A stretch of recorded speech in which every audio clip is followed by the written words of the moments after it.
Très bien. Du coup, prochaine question qui nous vient de Ubito. Ubito, il faudrait que tu te déconnectes et que tu te reconnectes pour pouvoir poser ta question sur les ruralités.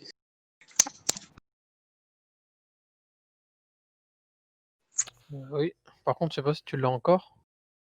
Si, je l'ai encore. Tu peux la poser si tu veux. T'en avais fait plusieurs alors.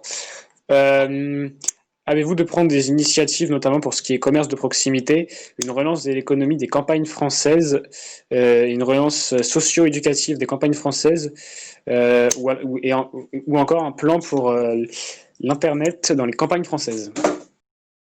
Alors, vous pouvez reprendre au début, là, j'ai pas compris le début, par contre. Avez-vous prévu de prendre des initiatives pour relancer notamment tout ce qui est commerce de proximité, relance économique des campagnes françaises, relance sociale et éducative dans les campagnes françaises ou encore la mauvaise distribution du réseau Internet dans les campagnes françaises? Est-ce que Rémi, tu veux répondre Ouais. sur le manifeste? Oui, je peux, ouais. Vas-y. En fait, là, parce que donc on a depuis des années rencontré pas mal d'élus sur le territoire, en plus des gens qu'on peut connaître à travers le pays, mais en particulier, on a entamé un travail depuis septembre dernier avec des élus locaux autour d'un manifeste en fait qui demande je le mets en lien là. Ouais, très bien, ouais. Mais parce que les élus locaux en fait sont depuis une vingtaine d'années. Ça a commencé dans les années 90. Ils sont de plus en plus bridés. Il y a des réglementations, il y a des dotations qui sont en baisse depuis 10 ans. C'est assez drastique. Donc, il manque de moyens pour ce qui est de faire vivre leur territoire. Et surtout, en fait, l'État a rompu avec son rôle d'organisateur du développement territorial. Ce qui était les différents plans dans les 30 Glorieuses, ce qui était ce rôle d'aménagement du territoire avec les infrastructures, avec l'organisation de pôles de compétences. Si vous prenez Grenoble, c'est la chimie. Vous avez à Marseille, sur la côte, différents pôles technologiques qui avaient été engagés, etc. Et ça a été abandonné petit à petit. Donc là, on travaille avec les élus locaux sur comment pousser le gouvernement à reprendre ce rôle-là. Donc c'est cette question de la Banque nationale et de revoir le système bancaire pour pouvoir avoir des plans d'investissement massifs et avoir une stratégie d'investissement dans de grands projets pour avoir des infrastructures interrégionales pour faire en sorte, là il y a un projet qui s'appelle le Space Train, qui est un train qui rendrait possible des voyages rapides sur des courtes distances. Donc qui permettrait en fait, contrairement au TGV, d'avoir des lignes ferroviaires rapides pour des villes régionales, d'importance régionale. Et donc il y a ce type de choses qu'on discute avec eux et qu'on essaye de travailler vis-à-vis de leurs représentants au Sénat, les députés, etc. Et après, justement, toute la question de comment on va retrouver une vie sur le territoire. Là, le Covid a quand même rappelé à pas mal de gens que le cadre de vie est important. Donc, s'il y a certains Parisiens qui ont envie de se barrer et s'installer en campagne, il n'empêche que rien n'est préparé pour qu'ils puissent les accueillir. Il y a un manque de services publics, il y a en effet toute la question des commerces de proximité qui se posent. À avoir en tête que le rapport entre grandes surfaces, la proportion qu'il y a entre les grandes surfaces, les commerces de taille moyenne et les petits commerces est complètement différent entre la France et l'Allemagne. L'Allemagne, ils ont beaucoup moins de grandes surfaces comme on les voit à l'entrée des villes en France. Ce qui fait que ça laisse beaucoup plus de place pour le petit commerce en centre-ville et ce type de choses. Donc il y a des choses en fait que les communes peuvent faire pour empêcher le fait d'avoir des gros pôles, de gros commerces qui vident l'artisanat et tout ça. Donc ça on a, enfin j'ai pas une idée précise de exactement ce qui peut se faire, mais en tout cas il y a pas mal de choses qui existent comme réflexion. Et puis ce qui a été quand même pas mal souligné par ces élus, c'est l'idée que l'aménagement du territoire, c'est pas juste aménager dans le sens que de juste répartir les choses. Ce qu'il disait, c'est comment est-ce qu'un territoire qui ne se développe pas est un territoire qui meurt.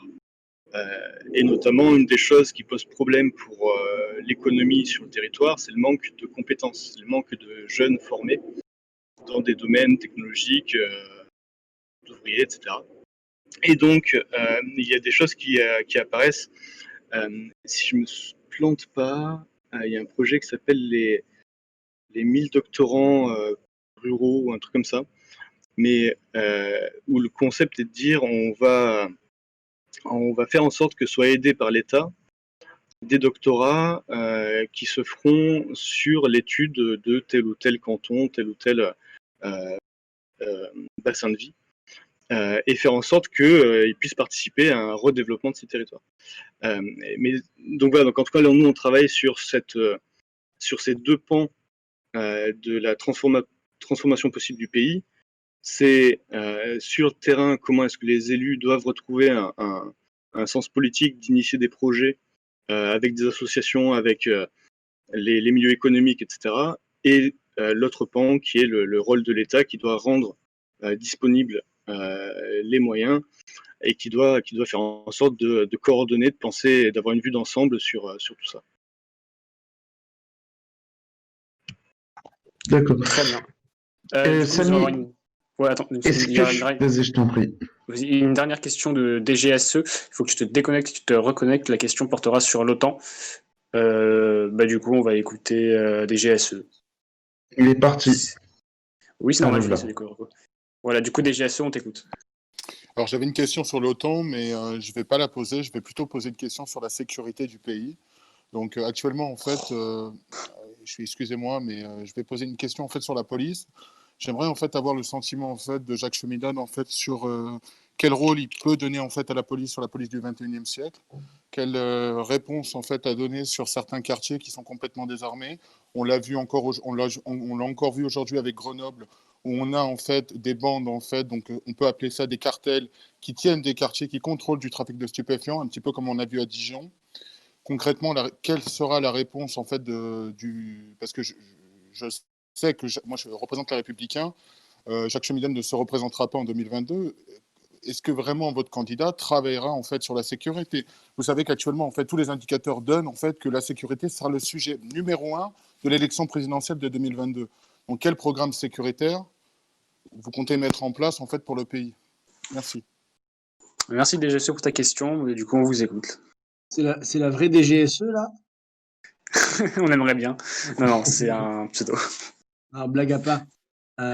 Blague à part, moi je pense que l'idée qui est jouée actuellement, que ce soit aux États-Unis d'ailleurs ou en France, cette idée d'ailleurs qu'a repris Darmanin là, sur l'ensauvagement, c'est-à-dire on joue cette carte de l'ensauvagement, fait croire qu'il est inévitable que la société devienne de plus en plus brutale, de plus en plus violente. On le voit avec les soirs de PSG, on le voit avec les gilets jaunes qui seraient radicalisés, on le voit avec le terrorisme sur notre sol, qu'on laisse vaquer d'ailleurs à ses occupations. On le voit aussi les mouvements identitaires qui se développent, qui proposent, qui menacent même de faire des attentats sur le sol français contre des mosquées et des choses comme ça. Donc on a tout ce climat, en effet, d'anarchie et de violence qui se répand petit à petit et qui fait le jeu du système. Parce que le système, il a besoin de quoi? Il a besoin de gens abrutis ou violents. Parce que les gens abrutis ou violents, ils sont contrôlables. Voilà. Et donc, on laisse faire. Et la première des sécurités, c'est ce qu'a toujours dit Jacques Cheminade, la première des sécurités, elle est économique. Je veux dire, quand on désindustrialise un pays, qu'on laisse des pans entiers de la société, que ce soit d'ailleurs aussi bien en milieu ruraux que dans les ghettos. Moi, je viens de la Picardie. On a laissé autant tomber la Picardie et les milieux ruraux. Il y a autant de chômage et donc de plus en plus de délinquance aussi rurale que peut-être pas autant que dans les banlieues. C'est pas la même parce qu'il n'y a pas forcément les trafics de drogue, il n'y a pas les mafias, c'est un peu différent. Mais on a laissé les banlieues à l'abandon. De toute façon, c'était joué d'avance. C'était joué d'avance qu'il y aurait une économie parallèle qui se développerait, que ça prendrait ça deviendrait de plus en plus des mafias avec des milliers d'euros qui circuleraient, voire des millions, etc., etc. Donc tout ça a fait le jeu du système. Et on a joué là-dessus. Hein, vous savez que toute la stratégie de la gauche était jouée sur la misère des banlieues, SOS racisme, on manipule les pauvres gens d'origine étrangère, on les manipule d'un point de vue électoral, j'entends, hein, en disant qu'on va leur sauver. Et c'est marrant parce que par rapport à ça, je regardais, vous savez, aux États-Unis, on dit que Trump est raciste.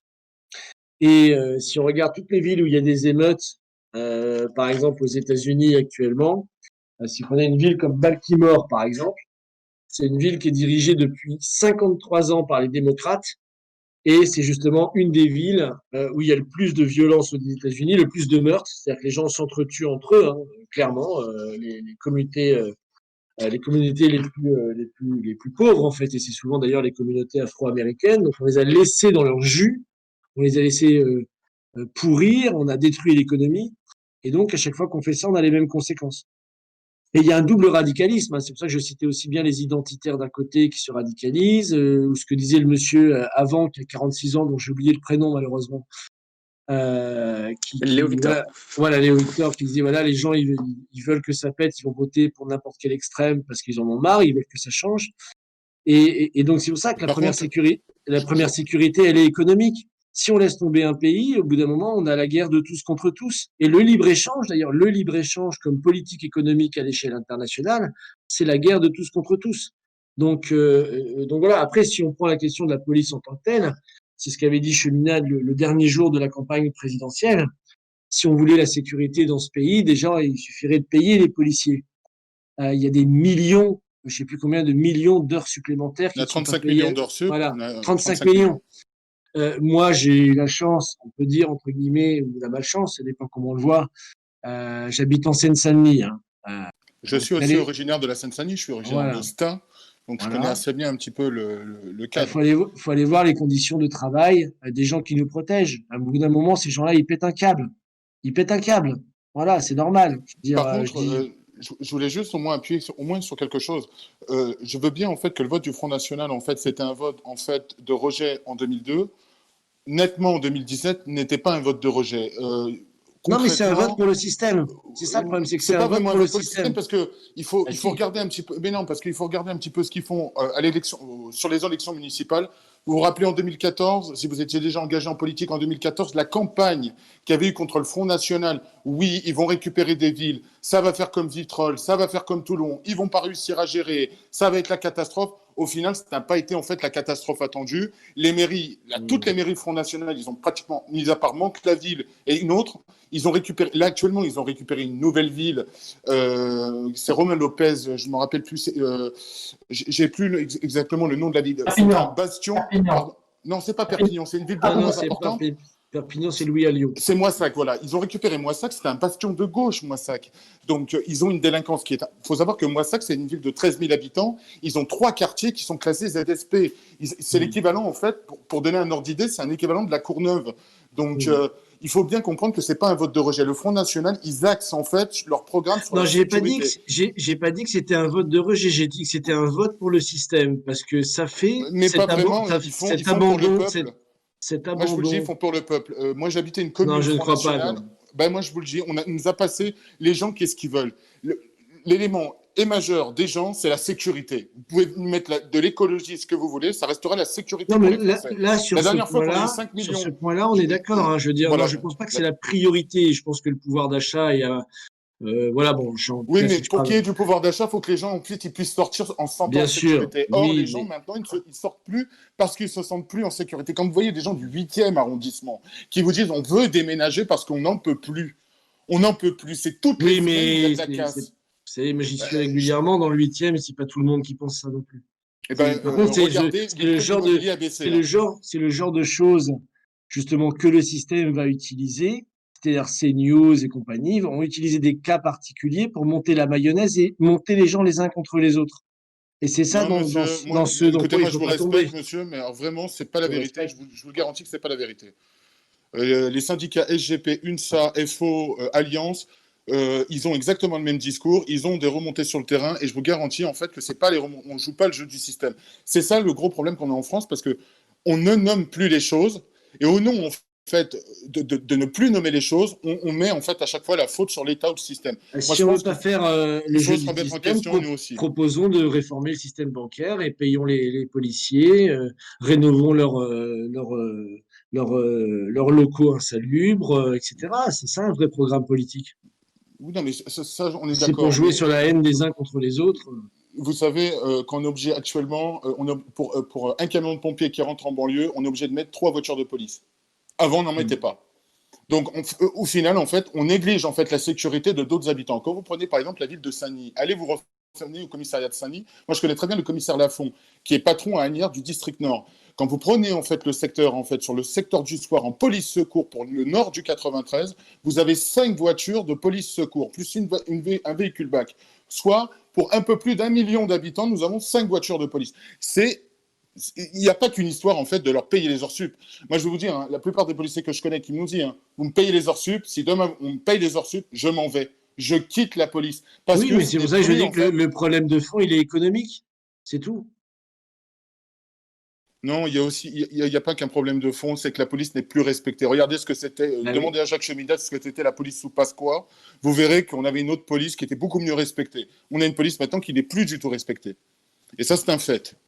Chaque fois que la police, en fait, elle est systématiquement mise en cause. On a des cas, comme à Saint-Ouen, on a un handicapé qui a brûlé dans une cave. On en a un autre qui a brûlé à Marseille. Ça n'aime pas la population. Ça veut dire que c'est ça qui devrait faire la une. C'est pas de se dire, en fait, les policiers, ils ont coursé quelqu'un, il est tombé de scooter, et ça légitime 3 jours d'émeute avec, à la clé, 800 à 1 million d'euros de dégâts. Il est là le problème, en fait. On ne vit pas dans... Moi, je vais en Espagne actuellement. Je vous garantis qu'en Espagne, ils ne tolèrent pas le 2/3 de ce que la France tolère. Et ils ne comprennent pas, les Espagnols. Ils ne comprennent pas comment les gens dans leur pays, en France, ils arrivent à tolérer le 2/3 de la délinquance qui se passe. Moi, je vous le garantis. Parce que le laxisme sécuritaire favorise la montée du Front National, qui favorise l'élection de ceux qui sont pour la mondialisation financière. La boucle est bouclée. Merci, j'avais fini. Merci à vous. Ok, parfait. Merci si vous avez des DGS. questions, Est-ce que je n'hésitez pas. est-ce que je peux poser 2-3 petites questions? Rapidement, parce que je comptais faire la troisième partie, mais très rapidement, vas-y. D'accord, ça marche. Je voulais vous poser. Alors, bonsoir, Monsieur Périmoni, j'avais une question. Êtes-vous favorable à un changement de scrutin des élections législatives? Et ma deuxième question, qui n'aura pas de... Ce sera, quelle est votre politique en matière de transport? Et la dernière question, c'est, vous luttez contre l'oligarchie, quelles sont vos solutions ou actions? Et ça, c'est une question d'Alexis. D'accord. Première question, oui, sur la question des législatives, nous, on n'est pas pour une réforme en profondeur à ce niveau-là. On pense juste que le système, comme je l'ai dit tout à l'heure, il est injuste, c'est-à-dire que les petits partis n'ont pas les moyens de présenter des candidats sur l'ensemble du territoire parce que tous les partis doivent payer leur propagande, c'est-à-dire affiches, bulletins de vote. On est un des seuls pays d'Europe, hein, je crois même le seul en France à faire payer les bulletins de vote aux candidats. Donc on doit payer ça, la propagande, les bulletins, etc. Donc chaque campagne, vraiment au bas mot, c'est 2, 3, peut-être 4 000 euros, en plus des débats qu'on organise, des salles qu'on loue, enfin, etc. Donc ça coûte très très cher. Donc comme je le disais, pour une campagne législative sur l'ensemble du territoire, c'est plus d'1,5 million d'euros.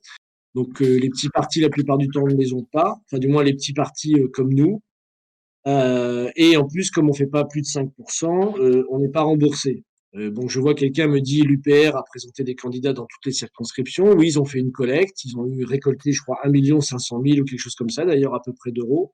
Ils ont pu présenter en effet des candidats, sauf que en fait, au final, ils ont perdu 1,5 million d'euros parce qu'ils n'ont non simplement pas eu d'élus, ils n'ont pas eu plus de 50 candidats qui ont fait plus de 1%, et ils n'ont aucun candidat, dans mon souvenir, qui a fait plus de 5%. Donc, en gros, ils ont jeté 1 500 000 euros à la poubelle pour un peu de reconnaissance passagère, puisque l'élection législative étant derrière la présidentielle, on sait souvent que ça va d'une même vague. Bon. Donc voilà, ça, faut changer ça. Il faut que ce soit l'État qui paye les bulletins, qu'il y ait une légitimité, qu'il y ait une égalité des chances à la base. C'est pareil, un peu comme pour la présidentielle, à la base, c'est pas l'argent, hein, c'est encore la seule élection qui est légitime, au sens où juste, on va dire, où c'est 500 parrainages pour tous. Celui qui a les 500 parrainages, il peut être candidat. Celui qui les a pas, il peut pas l'être. Pour moi, mais c'est les élus qui choisissent. Après, bon, il y a aussi une question d'argent, parce que plus vous avez d'argent pour faire campagne, et mieux c'est. Mais bon, ça, c'est une autre histoire. Là, il faut mobiliser ses adhérents. Donc, ouais, après, sur la question des transports, Rémi en a rapidement parlé. Nous, on est des grands défenseurs de ce qu'on appelle le Space Train, donc le train à lévitation magnétique. Donc, qui est un prototype français qui a été présenté au Bourget. D'ailleurs, vous pouvez regarder, il y a une vidéo de Jacques Cheminade avec le président de Space Train qui est sur notre site internet, devant l'appareil au Bourget.